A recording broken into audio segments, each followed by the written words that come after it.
let's quickly recapitulate what we were doing in the previous lecture. We had established a number of system properties. We had added to our repertoire the property of linearity. And in fact, we needed an extensive discussion on the property of linearity because it had two subcomponents in it. It had the concept of additivity, and it also had the concept of homogeneity or scaling. And we saw that both these were independent properties, right? A system could be additive but not homogeneous. It could be homogeneous but not additive, right?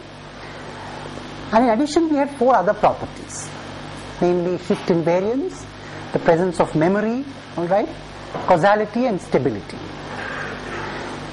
Before we go on to specializing onto one of these classes of systems, or systems with one set of properties, I think it will help to make one point very clear once again. Namely, in all the definitions, if you notice, or in all the explanations for system properties, I must re-emphasize that the property holds for all cases of the input and for all cases of the operation. For example, in causality, it should be true that the system produces an output dependent only on so-called past inputs for all possible inputs. It's not sufficient that it happens for a particular input or a particular case. And I keep emphasizing this point, and perhaps it might seem repetitive, but it normally is the greatest pitfall for a beginner to assume that a system which obeys a particular property in one situation possesses that property, right? It's a common pitfall for the beginner of system analysis. Anyway, I think abstractions are best illustrated with examples. So as we go on to looking at examples, the idea will become more clear. We have seen some specific examples for various cases, and we shall see some more examples as we look at tutorials later, right? But at the moment, let us now narrow down our attention to one class of systems, and that is the class of linear shift invariant systems. In fact, first let's come down to the class of linear systems. And from there we shall again narrow down then to linear shift invariant systems.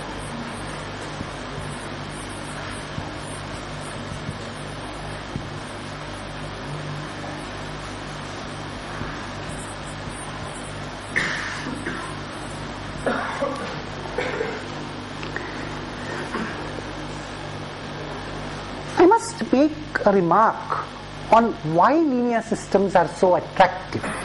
We shall, as I said, we'll understand the importance of linear systems better as we actually progress and discuss their properties and the consequences of linearity. But at the moment, I think a broad reasoning might help. Why do we talk so much about linearity in systems? Or why is it that a first course on systems or signal analysis invariably stresses linearity and its consequences?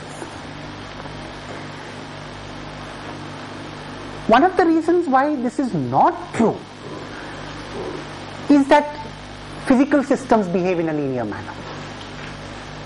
Please notice what I said. One reason why we do not stress it, it is not a correct reason that physical systems are linear. Most physical systems are highly non-linear. Well, physical systems at least are linear. In fact, maybe I should correct myself. Physical systems at least behave in a linear manner for a wide range of operations. But much worse is the case with biological systems. Biological systems are highly non-linear. So you see, even physical systems, when we look at them over a wide range of operations, start behaving with non-linear characteristics. So actually, linearity is largely absent from nature. Why do we then focus so much on it? Linearity is extremely convenient as an idealization. There are a lot of things that linear systems can do which non-linear systems cannot. One of the things is that they can give you a predetermined kind of behavior which you can design. In other words, in a wide variety of situations, it is possible to come out with a system design based on the assumption that the system that you're going to build is linear, and work with that design, assuming the system is linear, operate the system in the range in which it is linear, and be content, right? The problem comes, of course, if you go out of the range in which it is linear, then of course you run into trouble. But design, analysis and experimentation is far easier with linear systems. Interpretation of behavior is far easier with linear systems. Now, you may not understand fully the consequences of the statement at this point in time, but I still urge you to keep this statement in mind,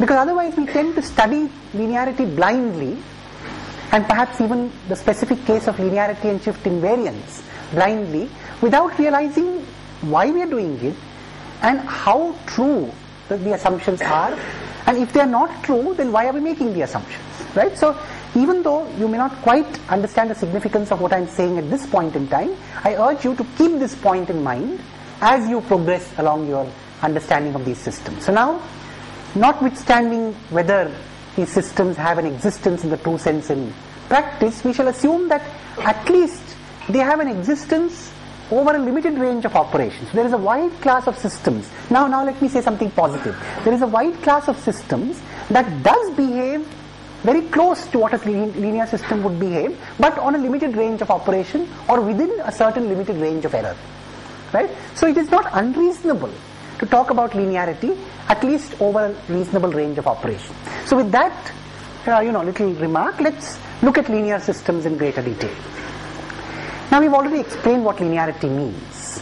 We wish to explain its consequences. So if a system is linear and shift invariant, what can we say about the relation between the output and input further than what we have just said in the definition? Right? I mean, we know what, we of course know that it obeys superposition. But as a consequence, can we then characterize a linear system a little more efficiently, a little more economically, and so on? These are the questions that we are trying to address, right? In other words, can we, therefore, from the definition, can we infer much more about linear systems? Well, to answer that question, we need to build a little bit of background. We first need to look at signals themselves. And there again, to look at signals, we'll confine ourselves first to the class of signals on time. So let's take a time signal. I mean, the ideas can be extended to any other kind of signal, but it helps to make a particular, analysis first and then generalize. So let's take a time signal. Let's call the time signal xt. Now, let's assume that xt, for the moment, for convenience, again let's restrict our attention to an even smaller class of signals which are continuous. So let's take a continuous time signal xt. I mean, by continuous time, I mean not just the time axis is continuous, but the function also is, right? So for example, a function like this, maybe t raised to the power minus t, just t raised to the power minus t ut, where in future I'll always understand ut to be what is called a unit step function, which is 1 for t greater than or equal to 0 and 0 for t less than 0, right? We've been using this before and we'll continue to use that definition in future. This is an example of a continuous function. Now, the idea is as follows. I take the axis, I take the time axis, and I divide it into tiny intervals of size delta. I take a tiny interval of size delta, and I look at the signal on that interval. It's a continuous signal. So, of course, here the signal varies very fast.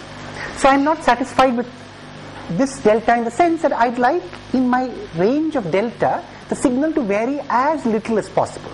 So I reduce my delta even further,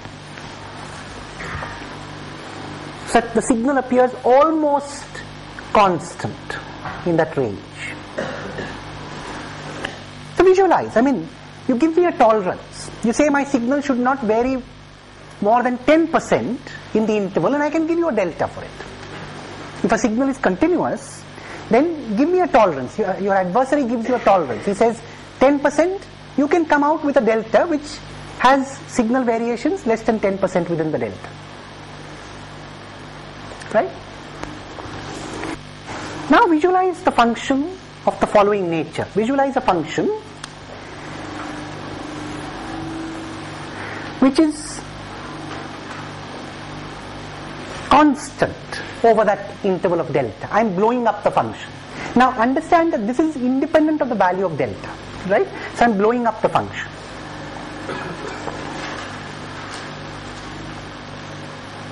The height of the function is 1 by delta. Constant in the interval of delta. Yeah? So it's very clear that, in that, if you make delta small enough for a continuous function, if you make delta small enough to within a certain tolerance, in that interval of delta, you may think of that function as this function multiplied by the value of that xt in that interval. You see what I mean is, maybe I think I should illustrate. Let's take this function again. T raised to the power minus t. It has an appearance like this. Let me take a delta somewhere here, so it's here it's reasonably constant. So, and let this say, I mean, without any particular choice of specific time, let this height be, let's say, 0.3. So you can calculate value of t. It's not, that's not the the issue is not what point. The issue is that the value here is 0.3, right? You can choose an appropriate t. Now if I make this interval delta small enough, it's not unreasonable for me to assume or understand that the function is almost equal to 0.3 throughout that interval, right? So I could think of this part of the function, if I just focus my attention on this part of the function, I could think of it as this function.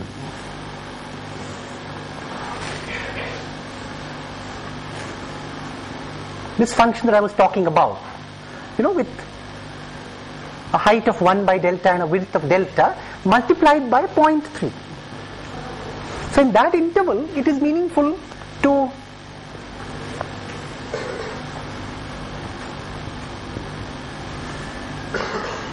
think of this function as, to think of that function xt as this function multiplied by 0.3. And for every interval of delta, I can carry out a similar approximation.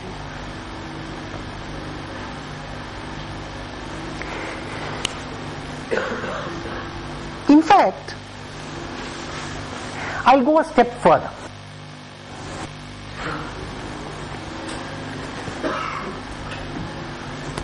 I'll define the following function.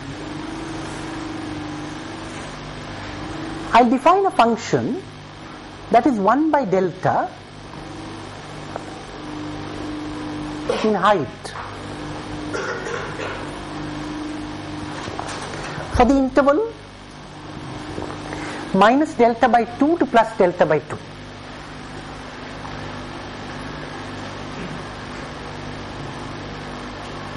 And therefore the area of this function is clearly 1.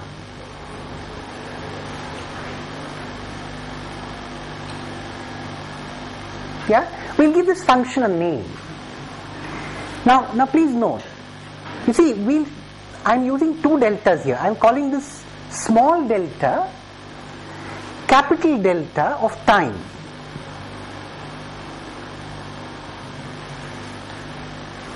This small delta refers to the fact that this function is very localized. It's non-zero or significant only on a tiny interval. So I'm calling it a small delta function. And the capital delta refers to the interval on which it is non-zero.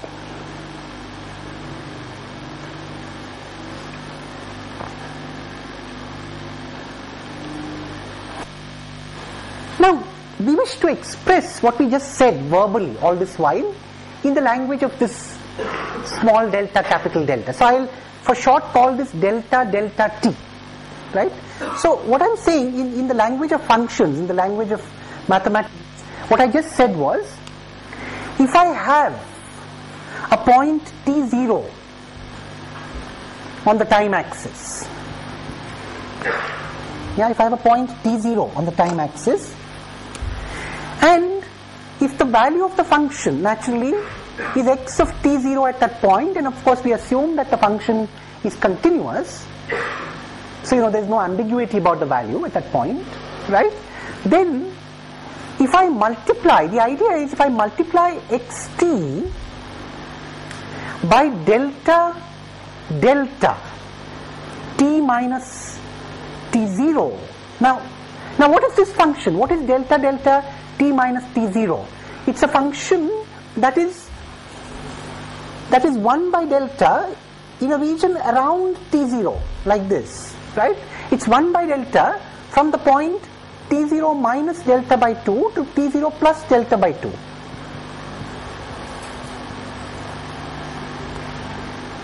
Right? Now if we multiply xt by delta delta t minus t0, then if delta is small enough, it is almost equal to x at t0 delta delta t minus t0. That's what we are trying to say. This is the language that we are speaking in symbolic form. Is it right? So we need to give this property a name, right? Of course we'll now this is not really equal to, I should say, is almost equal to or tends towards as delta tends to 0.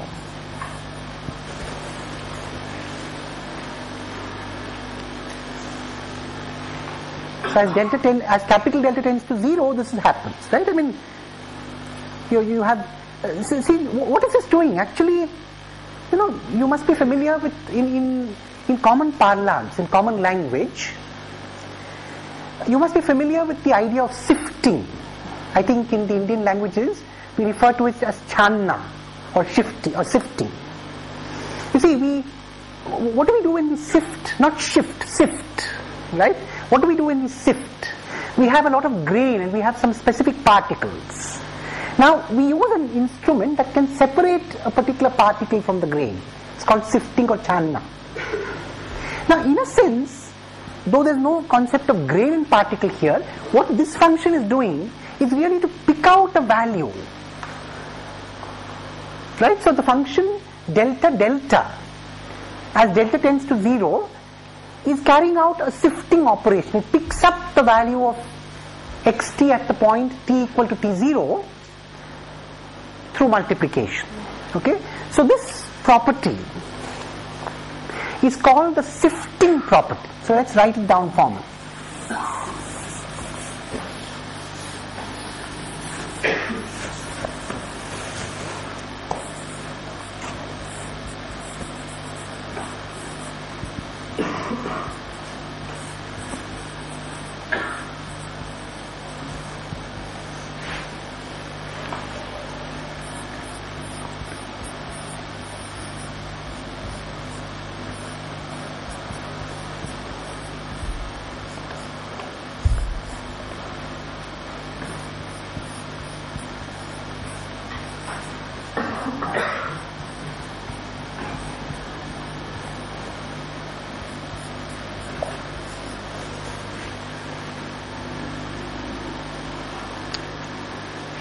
Yeah?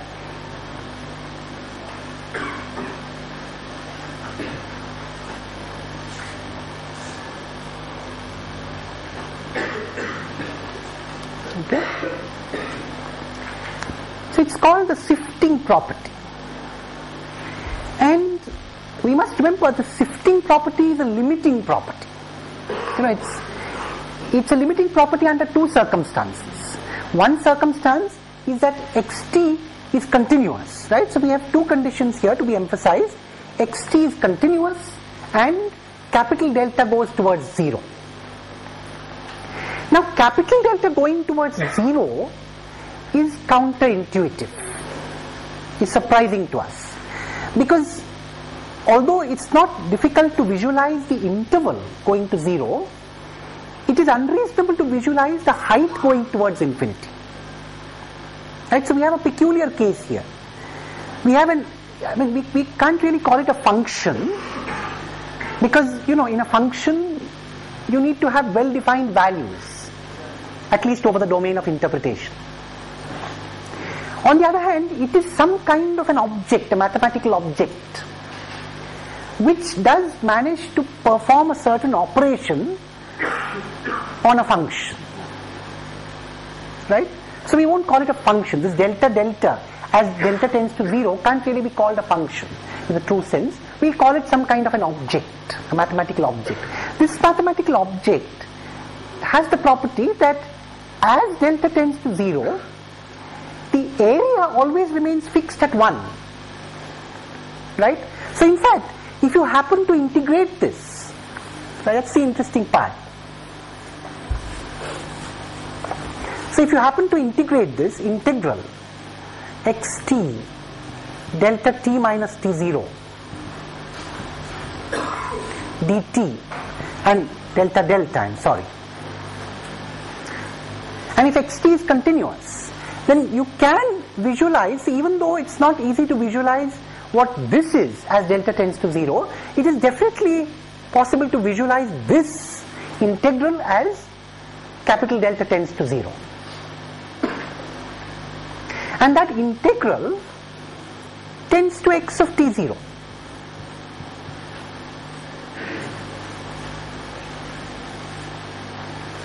Right? Now this is the interesting point here. You see, this object, this mathematical object delta is not easy to describe by itself, but its behavior under an integral sign is very easily described.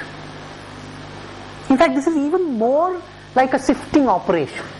So some people like to call this the sifting property. In any case, it's related to this property, right? So they like to call that the sifting property. In any case, the point that I'm trying to make is, now we are going into the domain of mathematical objects that are not, they are not functions in the true sense. But we do accept them in our class of signals. So in the beginning we said, a function of an independent variable. But now we need to broaden our perspective. We need to accept such objects, which can do these things for us, also into our repertoire of signals. And in fact, we shall give this particular signal a name, right?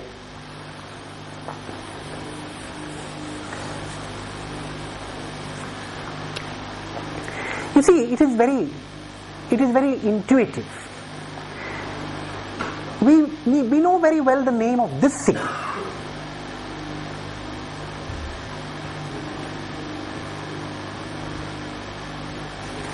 Right? This is delta of t, right? Now, this signal is called a pulse.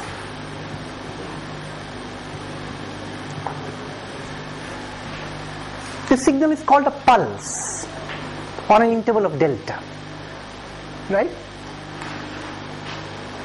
As we narrow down a pulse, we get an impulse.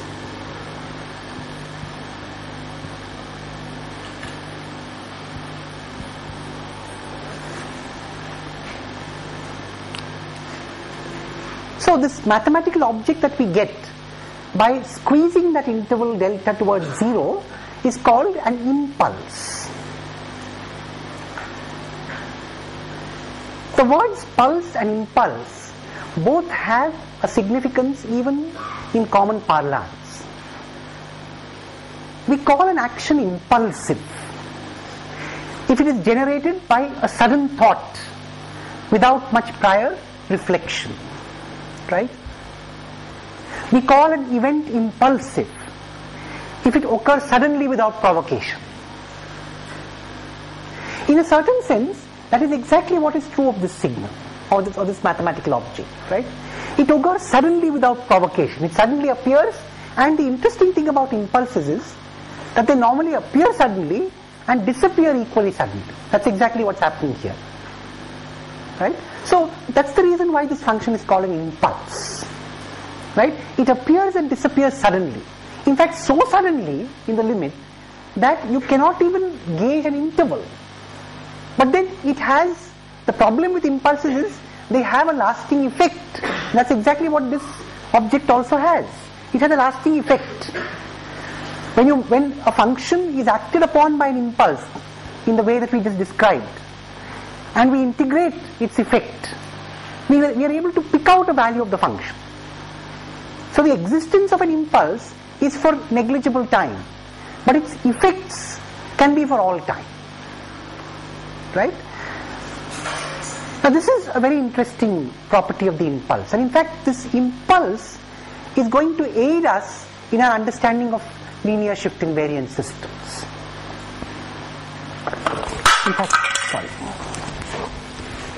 In fact, not just linear shift invariant systems, but also linear systems, right?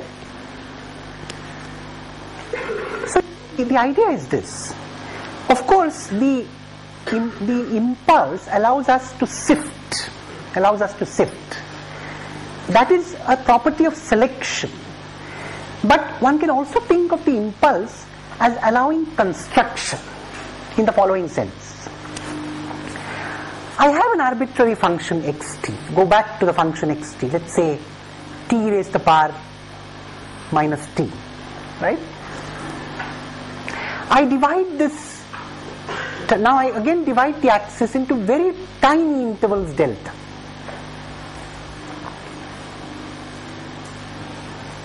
And I visualize the intervals becoming tinier and tinier.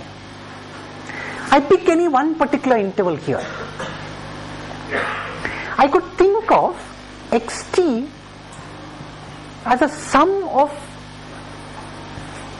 an infinitely many terms of the following form.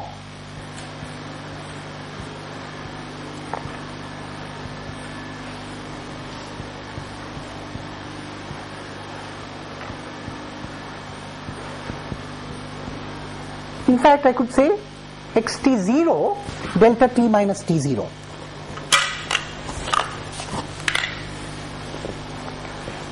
Yeah? So, the point is, I could make these t0s very close to one another. I could make the t0s very close to one another. So I could pick this as a t0 and then this is another t0 and so on in the middle of each of the intervals. And on each of these intervals, I could construct a function x of t0 into delta delta t minus t0. And when I add up all these, I would be going towards the function xt, provided the interval delta becomes smaller and smaller. In fact, we can quantify this statement. If the function is continuous, as it is here, your adversary can give you a tolerance. So he can say, well, you should be able to make sure that the function that you've constructed in this way, by blocks, this kind of function is going to be blocked, right? It's going to look like this. It's going to look, something like this. So this blocked function that you have and the actual function that you have, look at the difference function, right? Now the difference function will sometimes be positive, sometimes negative, it could be complex. So we can't really get a measure on a complex function. Let's take the magnitude squared, right? So if I look at the magnitude squared of that difference here and look at the total area under that magnitude squared function, error, then it's quite, at least at an intuitive level, that as you make delta smaller and smaller, that error will go smaller and smaller. And in fact, you can quantify it by saying, if your adversary gives you a tolerance, he says that that error should not be more than 10% of the strength of the total square integral of the original function, you can give him a delta for which this is true. You see my point? There's this, in a lot of these mathematical arguments, if one wants to formalize them, you need this idea of adversary and respondent. The adversary puts a condition and the respondent gives a situation in which that condition can be satisfied. So the adversary can put before you a condition that the squared magnitude error must not exceed 10% or any small percent of the squared integral of the function. And the respondent, that is you, can put before him a value of delta for which this is satisfied. Alright? So you see that's a formalization of this idea of being tending towards or going towards, right? So the point is, anyway, those nuances or points apart, it's very clear that xt is a sum of many such. So you could think of it as a sum on t0 for many t0s, but then this delta tends towards 0. So now instead of a summation, we need to have an integral. In the limit, the summation goes towards an integral. And we can therefore write down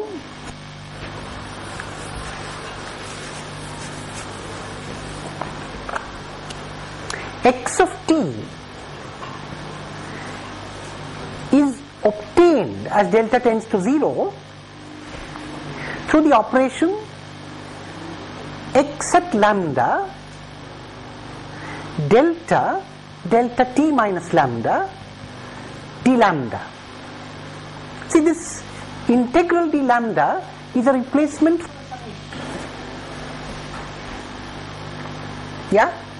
and delta tending to 0 is to go as close to the original function as you like. And now you must realize that this is like a value. I mean, x of lambda is the value of the function at the point lambda. So what are we saying in effect? There's another interpretation that we can give this. The interpretation that we can give this integral is that you can think of a function xt as a linear combination of many impulses appropriately shifted. What is this for a particular value of lambda? What is the quantity delta t minus lambda? It is the impulse located at lambda, right? What are you saying? X of lambda is a constant. So what are we saying here? Forget about the integral at the moment. Let's go step by step. We are talking about a particular shifted, so let's draw it, right? We must get this very, very clear in our minds as to what we are saying here. What is this function? This function, now we are going to use a notation for impulses. We are going to show an impulse like this. We are going to show it as a very narrow,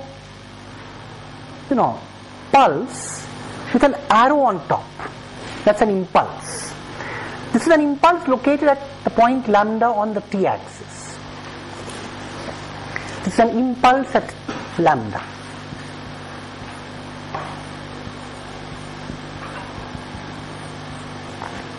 What is an impulse? A mathematical object. What is an impulse? A mathematical object that holds inside it an area of 1 but occupies 0 width. So it's a funny object. It can enclose non-zero area in 0 width.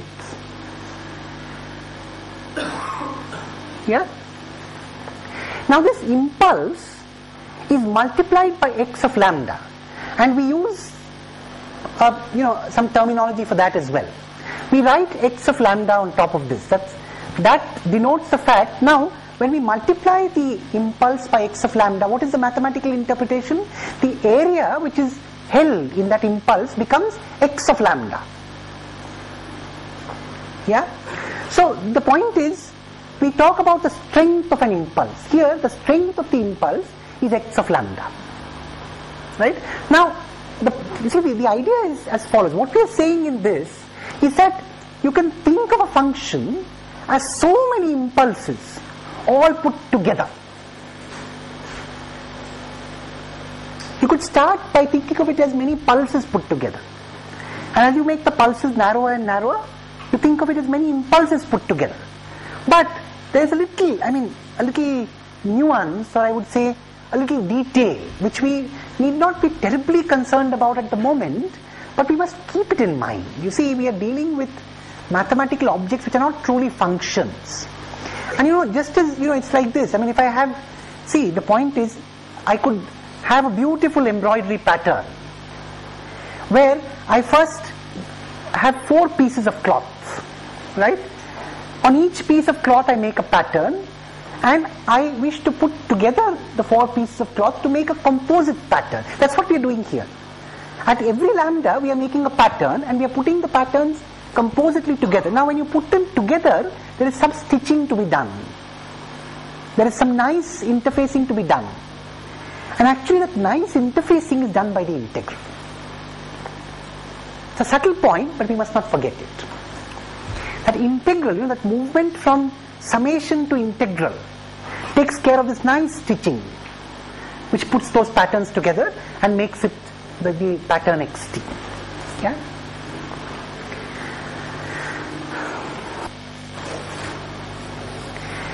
As I said, we could therefore interpret this expression from a slightly different perspective. We could think of this expression as telling that the function xt is in the limit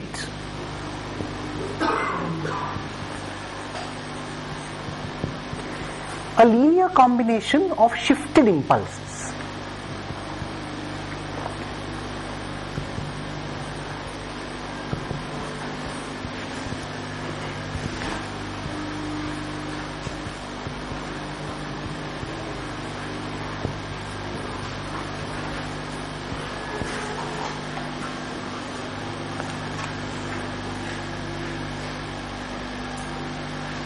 In the limit, xt is a linear combination of shifted impulses, right? By linear, see, this integral is the limit of a linear combination. A summation moves towards an integral, and these are the coefficients in the linear combination, and this is the operation of combination, right? Now, why is this significant? Before I answer the question myself, let me invite some thoughts from the audience, right? We are going to first talk about linear systems, and then we are going to talk about shift invariant systems. First, let's talk about linear systems. In fact, let's go in 3 steps. Let's first talk about systems that obey additivity. Then let's talk about systems that also obey homogeneity. And finally, let's talk about systems that also obey shift invariance. Right? We are talking about an arbitrary xt here. What do we wish to do? We wish to analyze the effect of a system on this input xt. And if xt is continuous, we've been able to think of xt as a linear combination of many impulses appropriately shifted. So, what are the various? Let me throw it as a question open to the class. Right? Let me invite some thoughts from the class. I shall then collate what I get and put it together, right, to carry out an analysis. What do you think we can say about the output as we proceed down this hierarchy of qualities? When we first have the quality of additivity, what can we say? When we have the quality of homogeneity, what can we say further? And then when we have the property of shift invariance, what is the additional observation that we can make? Alright, so I invite inputs from the class.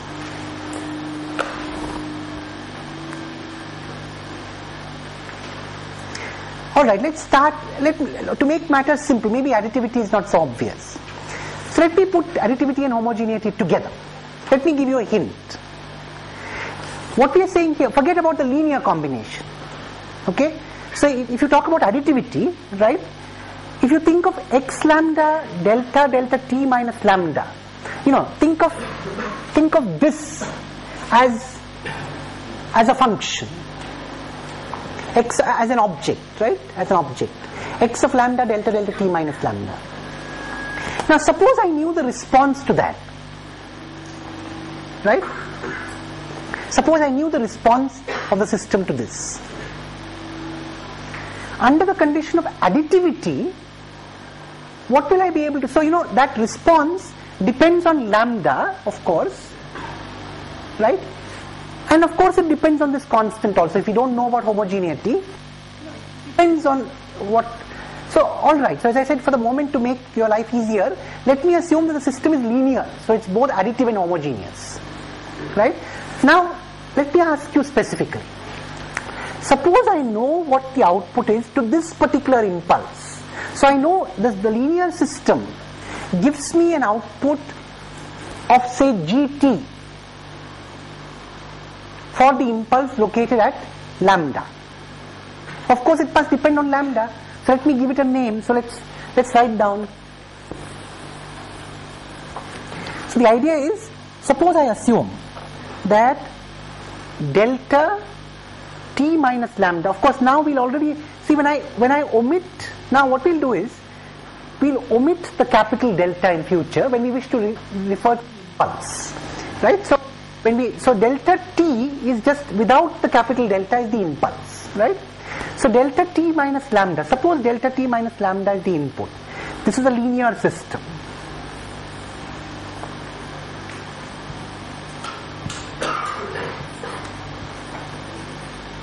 Right? And I observe its output. Output, let me assume for the moment the output is again a function of time. So let's make matters easy, right?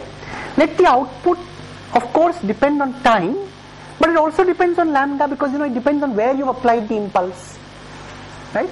So please understand the significance of this. This is a function of time and a function of lambda. So depending on where you've applied the impulse, you have a different function that comes out, right? That's what this means. Now suppose I know h of t and lambda as a function both of t and lambda. What can I say about the output when I give this input to a linear system, right? Yeah. So now let me have inputs from the class. So can people should raise their hands so that we can. Yeah, anyone? Yes, Samir? So yeah. But just take the mic.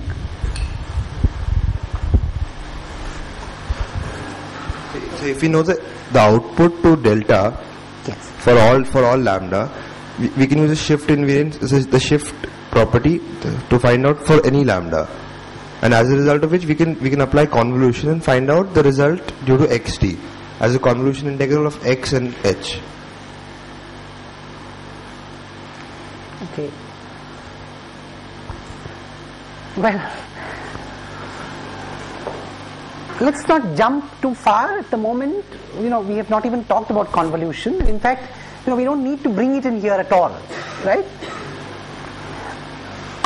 What I'm asking is a very convergent question. I mean, I've given you h of t lambda, right? And I want you to tell me an expression for yt in terms of x and this. It's a very convergent question. And you use only the property of linearity, not shift invariance. So we're not allowing shift invariance at the moment. Right? So any other inputs? Well, what does linearity mean? What does linearity mean? It means that if I give a linear combination of inputs, then I get the same linear combination of outputs. Now here you have a linear combination of inputs. Yes, Samir, once again. So is it integral x of lambda? Little way to go. Yeah. So the integral x of lambda h of t minus lambda d lambda. Now that will be your output. Right. Now you see, it's not h of t minus. So in fact, that's what I said. We are jumping too fast. You see, what is this? This is a linear combination, okay, with these coefficients, right? Now, it is very clear that if the system is linear, then the same linear combination as here must apply on the output, namely x of lambda multiplied by ht comma lambda should give me yt.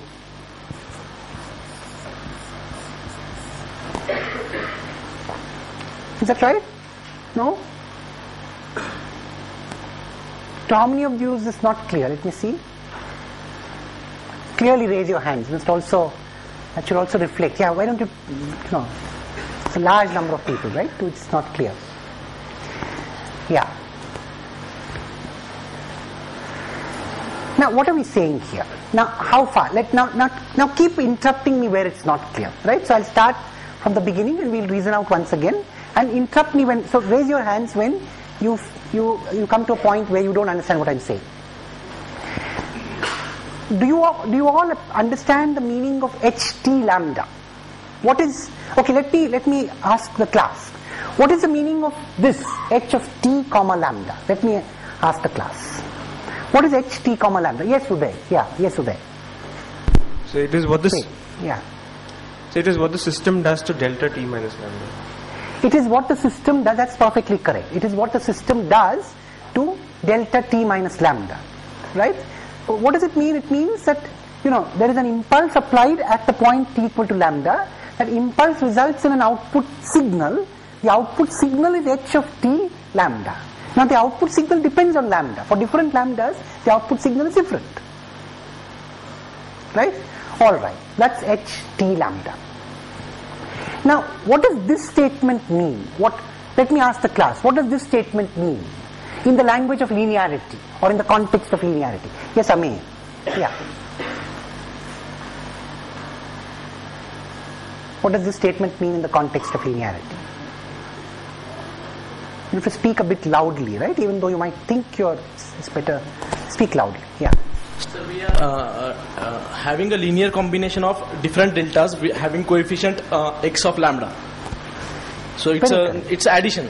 So integral is an infinite sum. So we are doing a linear combination.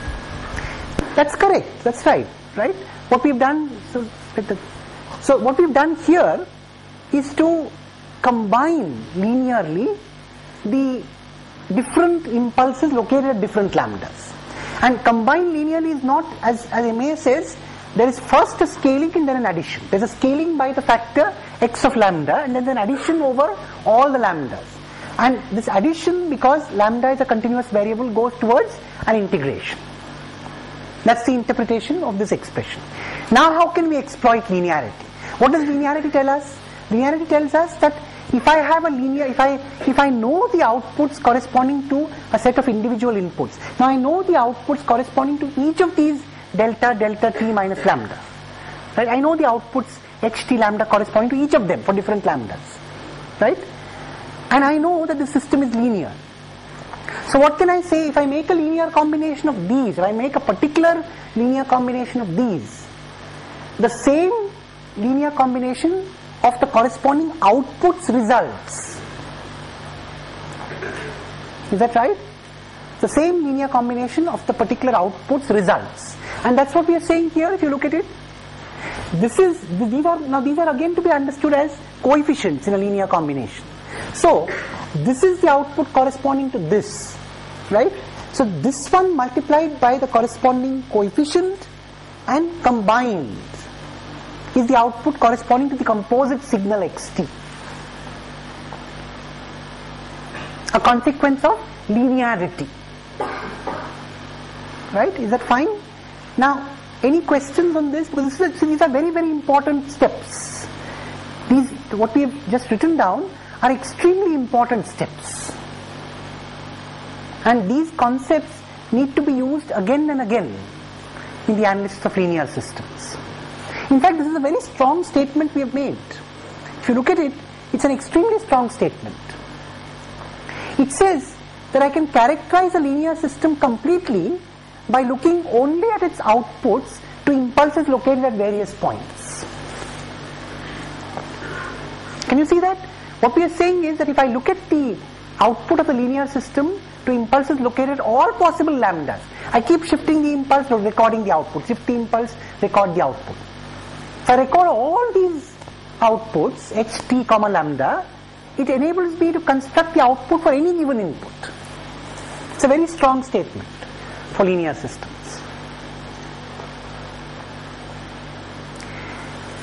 Now, any questions on this? Before, if there are, please raise your hands. We should not proceed before we understand this absolutely thoroughly.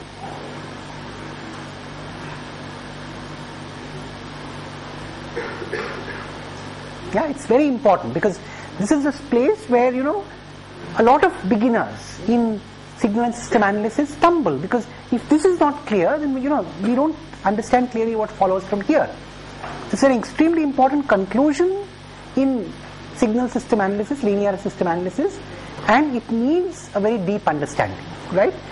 What is the conclusion? The conclusion is that we can characterize a linear system completely from its behavior for some specific inputs.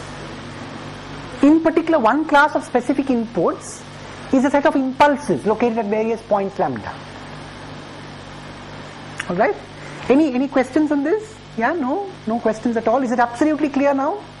What we are saying? Absolutely clear?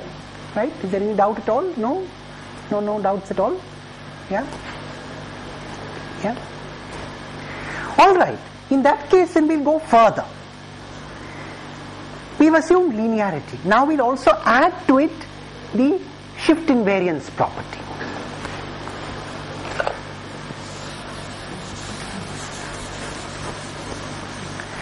Now, let the impulse delta t result in the output ht. So, now I'm writing ht and I'm ignoring the 0. Actually, I should write ht comma 0, but I'm ignoring 0 because it's clear from here. Now I'm looking. So suppose the system is shift invariant.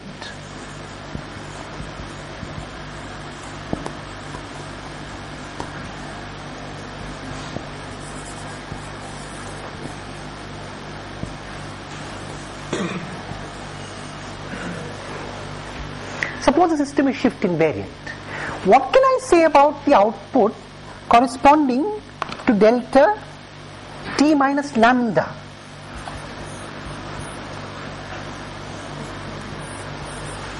So can I have an input from the class? Yeah, what would be the output corresponding to delta t minus lambda and why? Yes, Lakshmikant, yeah?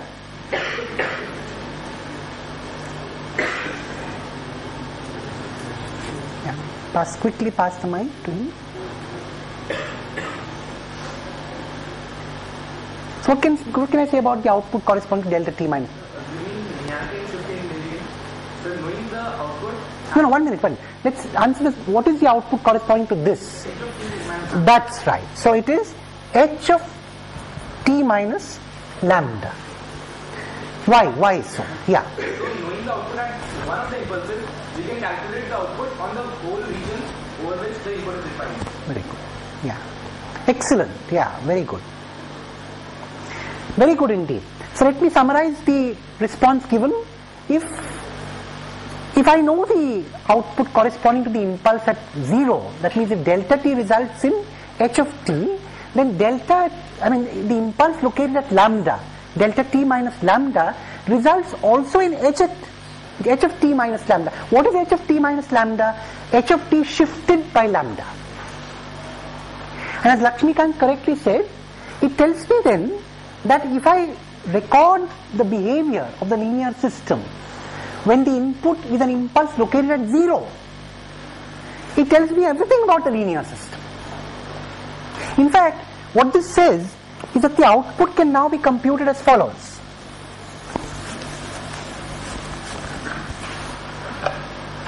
The output yt of the linear shift invariant system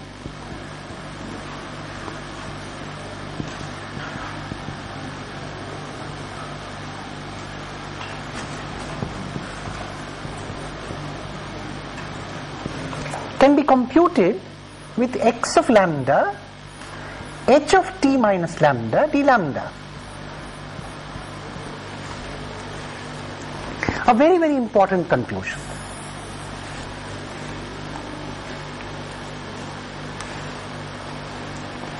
An extremely important conclusion. We must understand the significance of the conclusion. The first conclusion that we are making from here is carry out the experiment on the linear system only with an impulse input located at 0, not even all impulses. See, if the system is not shift invariant, I need to look at this, what the system does for impulses located at every lambda separately. But if the system is shift invariant, as is the definition of shift invariant, if I know what the system does when the impulse is applied at 0, I know what it will do when I shift the impulse by lambda. It will shift the output also by lambda. So if I know ht is the output corresponding to delta t, I know h of t minus lambda is the output corresponding to delta t minus lambda, and therefore this linear combination of those h of t minus lambdas gives me the output. So we give this ht a name. We call ht the impulse response of the system.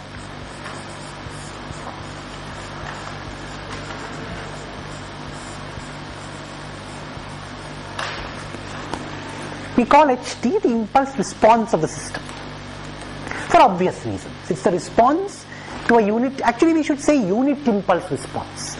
Some people are particular. Maybe in the beginning it might help to be particular and say unit impulse response of the LSI or linear shift invariant system. Unit denotes the strength of the impulse.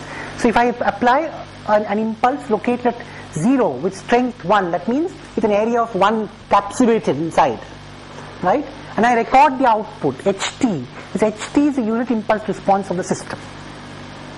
Now it tells me that I can construct the output completely from the unit impulse response. So the unit impulse response characterizes the linear shift invariant system completely. Because once I know the unit impulse response, I can find out the output for any input. And that's what we need to describe a system. Right? So this is a very important conclusion that we've drawn. We'll take over from this point in the next lecture. Strength actually is a function multiplied by an interval of time. So for example, if you're talking about a voltage impulse, the unit will be